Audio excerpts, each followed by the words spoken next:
बिस्मिल्लाहिर्रहमानिर्रहीम। अस्सलाम वालेकुम दोस्तों, उम्मीद करता हूँ आप खैरियत से होंगे। आप देख रहे हैं मेरे यूट्यूब चैनल डॉक्टर मोहसिन आलम।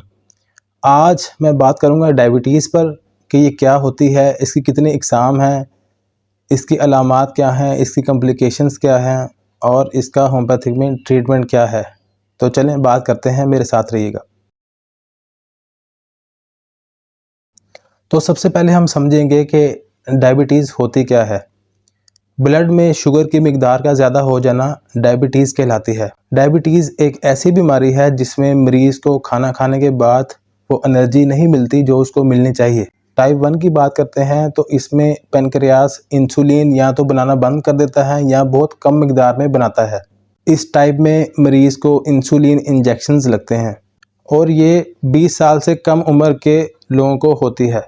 टाइप 2 डायबिटीज़ टाइप 1 से बहुत मुख्तलिफ होती है। इसमें पैनक्रियास इंसुलिन तो बनाता है लेकिन इंसुलिन ठीक से काम नहीं करती, यानी पैनक्रियास इंसुलिन तो बनाता है लेकिन बॉडी के सेल्स इंसुलिन को रिजेक्ट कर देते हैं, उसके खिलाफ मुज़ाहमत करते हैं। टाइप 2 डायबिटीज़ 30+ एज के लोगों को होती है और ये जेनेटिक होती है या जो लोग मोटे होते हैं उनको होती है। और अब मैं बताता हूँ आपको टाइप 3 डायबिटीज़ के बारे में। टाइप 3 डायबिटीज़ सिर्फ हामला ख़वातीन को होती है और उनकी पुरानी कोई हिस्ट्री नहीं होती। इसको हम गेस्टेशनल डायबिटीज़ भी कहते हैं।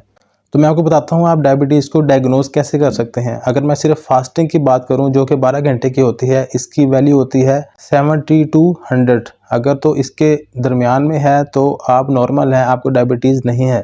100 से 125 के दरमियान आती है तो ये प्री डायबिटिक कहलाते हैं। शुगर लेवल ज़्यादा होता है लेकिन आप डायबिटिक नहीं होते।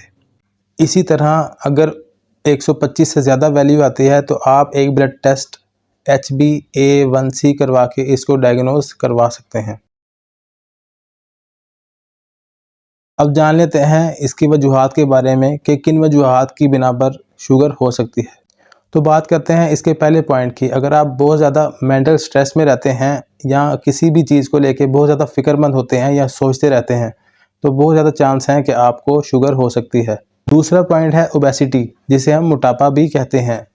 जो लोग बहुत ज़्यादा मोटे होते हैं, जिनका वज़न ज़्यादा होता है, उनको भी बहुत ज़्यादा चांसेस होते हैं कि उनको शुगर हो सकती है। तो उनको चाहिए रूटीन से वॉक करें, अपना डाइट प्लान करें और वज़न को कम करने की कोशिश करें। तीसरा पॉइंट है जेनेटिक।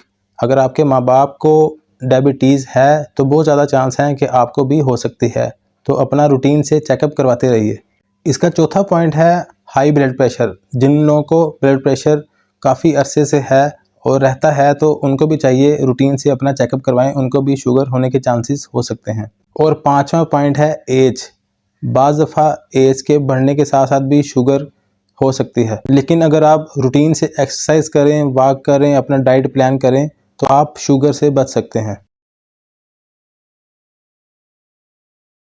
तो अब जानते हैं इसके साइन एंड सिम्टम्स के बारे में।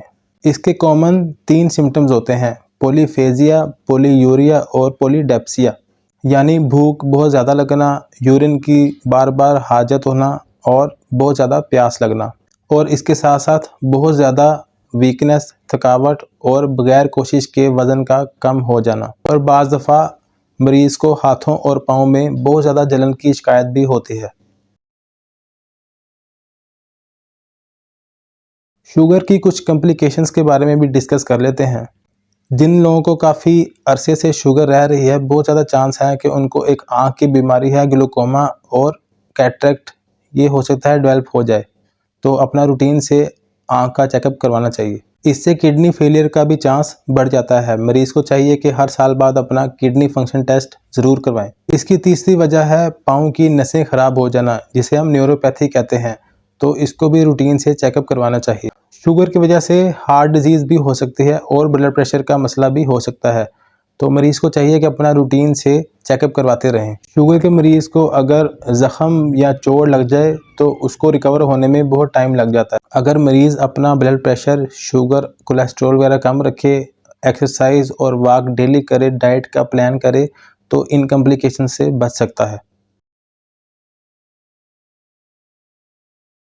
तो अब बात कर लेते हैं होम्योपैथिक मेडिसिन की। मेडिसिन है हमारे पास सेजिजियम मदर टिंचर, ये जामुन की बनती है। इसको भी 10 कतरे दिन में 3 दफ़ा इस्तेमाल कर सकते हैं।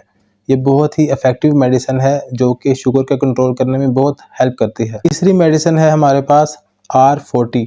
ये डॉक्टर रेकविक की मेडिसिन है जो कि पाकिस्तान में इंपोर्ट होती है। इसके भी 10 कतरे दिन में 3 दफ़ा ले सकते हैं। इन कंपाउंड मेडिसिन का फ़ायदा ये होता है कि मरीज़ के हर तरह के सिम्टम्स में काम करती है। चौथी मेडिसिन है हमारे पास R72 इंसुलिन ड्रॉप्स।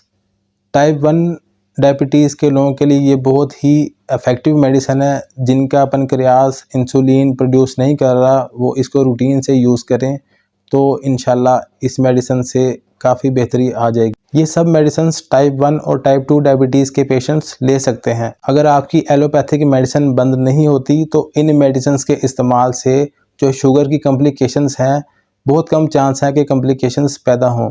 तो इन मेडिसिन्स को भी रूटीन से इस्तेमाल करें। अपना रूटीन से चेकअप करवाएं, वॉक करें, डाइट करें, एक्सरसाइज करें, पानी का इस्तेमाल ज़्यादा करें और खाना वक्फे से ज़्यादा बार खाएं, एकदम ज़्यादा खाना ना खाएं। उम्मीद करता हूं आपको मेरी ये वीडियो पसंद आई होगी। वीडियो पसंद आई हो तो वीडियो को लाइक कीजिए और चैनल को सब्सक्राइब कीजिए।